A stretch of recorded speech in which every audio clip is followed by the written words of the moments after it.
It's summer. Lake ice is gone. Time for float planes all over the north to come out of storage. Today, a lot of them are flying to Yellowknife for the Midnight Sun float plane fly-in.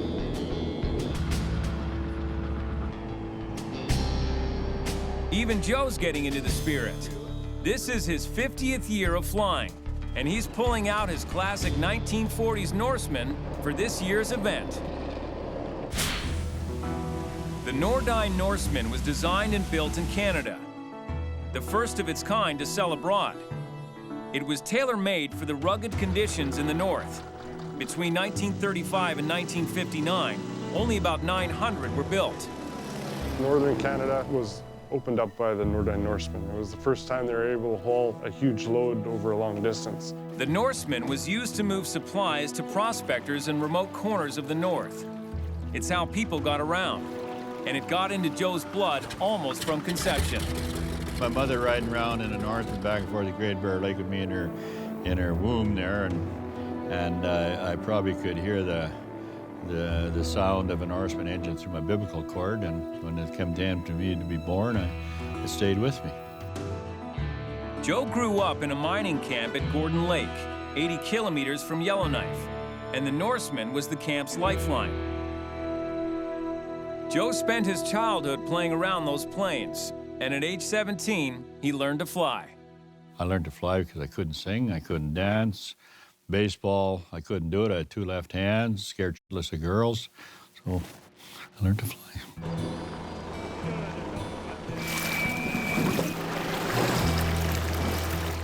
She got to float. Float now. Yeah. When you climb into that airplane, and just the smell and sound of it takes you back to an era where life was very simple. You didn't have all the challenges that you manufactured in your life today.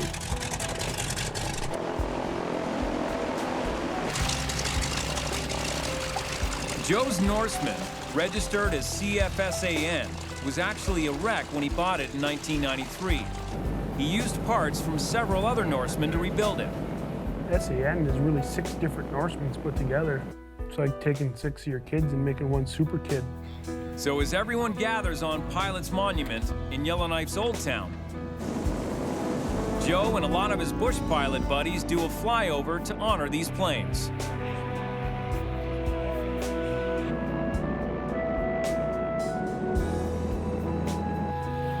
Joe's legendary Norseman is the highlight of the event.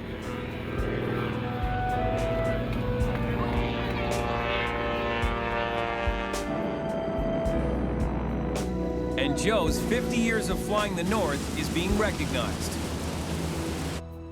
So among you are a number of individuals who have sort of infiltrated the crowd.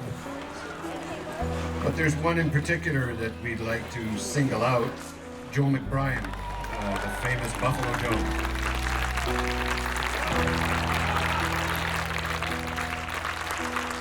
Hey folks, isn't that kind of cool? What I'd like you to do is maybe a hand for the people that gave me this. This is really great. I don't get many presents. They want me to play with them. Play with it all right.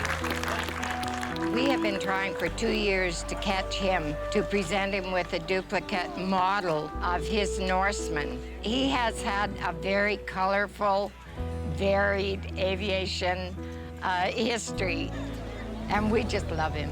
But Joe has his own idea of how to mark his half-century in the air.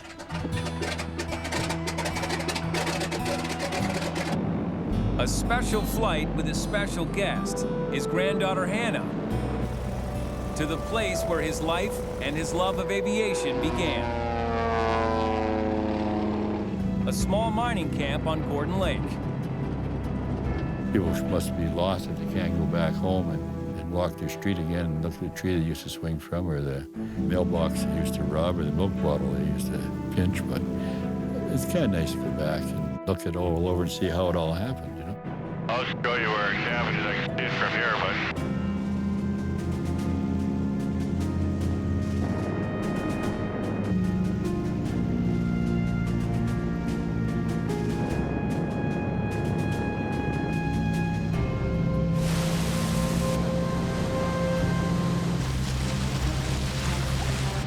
in the water, then on the water.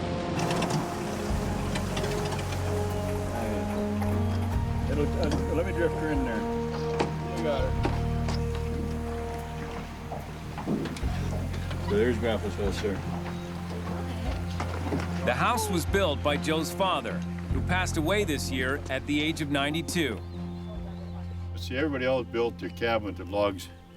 And he was 22 years old when he built this. And he stood his logs up because they weren't long enough to lay down. Eh? Yeah. Everybody sort of gave him a bad time, but the greenhorn building his cabin crossways, but he's still up. It seems that Joe's dad, like Joe, had his own way of doing things. That was like 70 years ago he built this cabin. Well, my parents and my grandfather were in the mining business, and they were, at that time, of course, it's in the 40s, and they're always chasing that elusive mother lode. They didn't find any gold? They found quite a bit, yeah. Were there lots of people, Grandpa? Anywhere from 25 to 75 yes. at a time. And this here was your great-grandmother's cookhouse. 15 years ago, there was still a lot left here. But another 15 years, you won't even be able to find this place hardly. As a child, Joe was already looking towards the sky and seeing his future there. I used to lay on this one over here. This one here, you could put your feet in the water, and just lay here and let life go by. A lot of dreams were dreamt out here. We were the only two kids in this camp. It was Mary, my sister, and myself.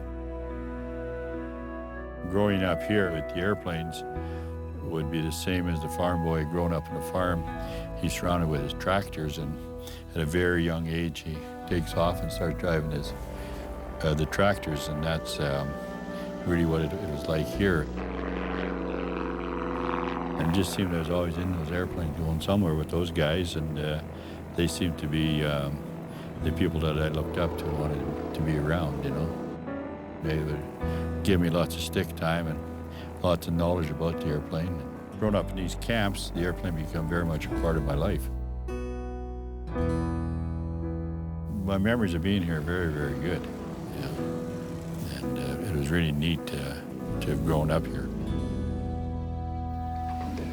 There you go. Yeah, just get yourself comfortable in there.